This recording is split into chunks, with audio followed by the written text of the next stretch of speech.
साल 1994 अफगानिस्तान की धूल भरी सड़कों पर एक कॉन्वॉय चल रहा है। इसमें बैठे हैं आईएसआई के ऑफिसर्स और उनके साथ एक आदमी जिसका नाम है मुल्ला ओमर। एक आंख से अंधा, पगड़ी बांधे ये इंसान जो एक छोटे से मदरसे में पढ़ाता था। आईएसआई के ऑफिसर्स उसे एक डील ऑफर करते हैं, हम तुम्हें हथियार देंगे, पैसे देंगे, ट्रेनिंग देंगे, लेकिन तुम्हें हमारे लिए बस एक काम करना है, अफगानिस्तान पर कब्जा करो और हमारा कहना मानो। असल में इस डील का आइडिया 1990 के दशक में पाकिस्तान की इंटेलिजेंस एजेंसी को आया था, जब अफगानिस्तान सिविल वॉर में डूबा हुआ था। उनका आइडिया था कि अगर अफगानिस्तान में एक फ्रेंडली सरकार बिठाएंगे हम, तो इंडिया के खिलाफ एक स्ट्रेटेजिक डेप्थ मिलेगी। तालिबान के लीडर मुल्ला ओमर इस डील को एक्सेप्ट कर लेते हैं। आईएसआई रिस्पॉन्स में ऑयल के टैंकर्स भेजता है, हथियारों की खेप भेजता है और पाकिस्तान के अंदर मौजूद मदरसे तालिबान के रिक्रूटमेंट सेंटर बन जाते हैं। सिर्फ 2 साल के अंदर 1996 में तालिबान काबुल पर कब्जा करने में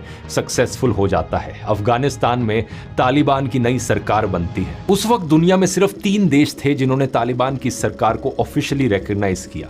पाकिस्तान उनमें से एक था। लेकिन फिर साल 2001 में अमेरिका पर सबसे खौफनाक आतंकी हमला होता है। अमेरिका जवाब में तालिबान की सरकार गिरा देता है। पब्लिकली देखा जाए तो पाकिस्तान अमेरिका का इस मौके पर साथ देता है, लेकिन सीक्रेटली वो तालिबान को सेफ हेवन, ट्रेनिंग और पैसा सब कुछ दे रहा था। पाकिस्तान का ये डबल गेम 20 सालों तक चला और जब 2021 में अमेरिका निकल गया, तालिबान वापस पावर में आया, तो उस वक्त के पाकिस्तान के प्राइम मिनिस्टर इमरान खान ने कहा, अफगान्स ने गुलामी की जंजीरें तोड़ दी हैं। ज़हनी गुलामी की जंजीरें तोड़ना ज्यादा मुश्किल होता है। जो अभी अफगानिस्तान में गुलामी की जंजीरें तो तोड़ दी उन्होंने। जैसे तालिबान की जीत पाकिस्तान की अपनी जीत हो। पाकिस्तान को लगा कि अब उसके पपेट वापस गद्दी पर बैठ गए हैं, लेकिन पाकिस्तान ने एक चीज कैलकुलेट नहीं करी थी। जो ताकत तुम धार्मिक कट्टरता से पैदा करते हो वो कभी तुम्हारी नहीं रहती, वो अपने रूल्स से खेलती है, और वही ताकत अब पाकिस्तान की तरफ मुड़ चुकी थी।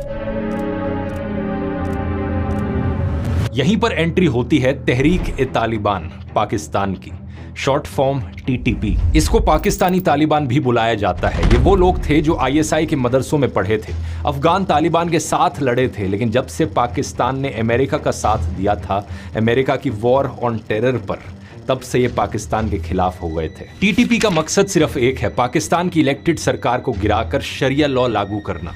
यूनाइटेड नेशंस ने इसे आतंकी संगठन भी डिक्लेयर किया हुआ है, और इस मकसद के लिए टीटीपी ने पाकिस्तान में खून की नदियां बहाई। जैसे कि दिसंबर 2014, इमेजिन करके देखो, पेशावर का आर्मी पब्लिक स्कूल, सुबह के 10 बज रहे हैं, बच्चे अपने क्लासरूम में बैठे हैं, कोई मैथ्स का सवाल सॉल्व कर रहा है तो कोई अपने दोस्त से बातें कर रहा है। उनके बैग्स में टिफिन बॉक्सेस हैं जो उनकी माओ ने सुबह पैक करके भेजे हैं, और तभी गनशॉट्स की आवाज सुनाई देती है। टीटीपी के आतंकियों ने एक क्लासरूम में जाके गोलियां चलाई। 132 बच्चे मारे गए, 132 बच्चे जिनकी उम्र 8 से 18 साल के बीच थी।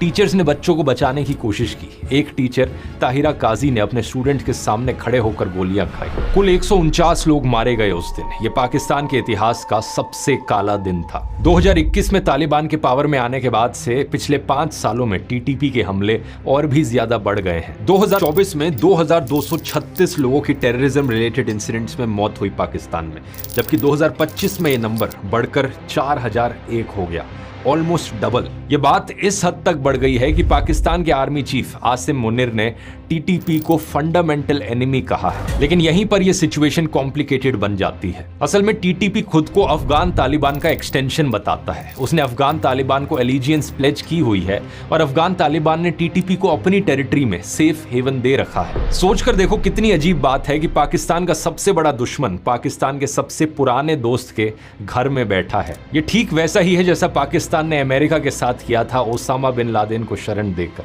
अब यही चीज तालिबान पाकिस्तान के साथ कर रहा है।